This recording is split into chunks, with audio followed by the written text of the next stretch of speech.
எல்லாருக்கும் வணக்கம். நான் கொளஞ்சியப்பன் டெல்டா லுனிஸ். இப்போ இது வந்து யார்ட் ஹைட் அண்ட் சிஸ்டம் பண்ணியிருக்காங்க. இது ஒரு கம்பெனி திருவான்மையூர்கிட்ட இருக்குது. ஸோ இங்கே வந்து லேண்டிங் வால் இங்கே வச்சுருக்காங்க. இதோட வந்து எமர்ஜென்சினா நம்ம எடுத்து யூஸ் பண்ணுற ஹோஸ் வந்து அந்த பக்கம் இருக்குது. ஸோ ரீச் ஆக முடியும். இது ஃபுல்லாகவே கம்ப்ளீட்டாக பைப் லைன் போகுது, அங்கே வச்சுருக்காங்க. ஸோ இது ஏஎம்சியும் பண்ணலை, எல்லாமே மறித்து போயிருக்கும் ஹோஸு. அப்படி தான் இருக்குது. ஓகேங்களா.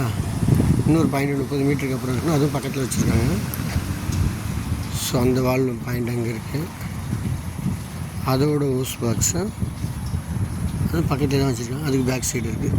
இங்கே எப்படி வச்சுருக்கணும் அதே போல் இதுக்கு பக்கத்துலேயே அங்கே வச்சுருக்காங்க. அதுவும் ரீச் பண்ண முடியும். இல்லைன்னா கீழே குனிஞ்சு போய் தான் உள்ளே எடுத்துகிட்டு வரணும். ஸோ எமர்ஜென்சியில் அப்படி பண்ண முடியாது. அதுவும் எய்ம்ஸ் இல்லாமல் தான் இருக்குது.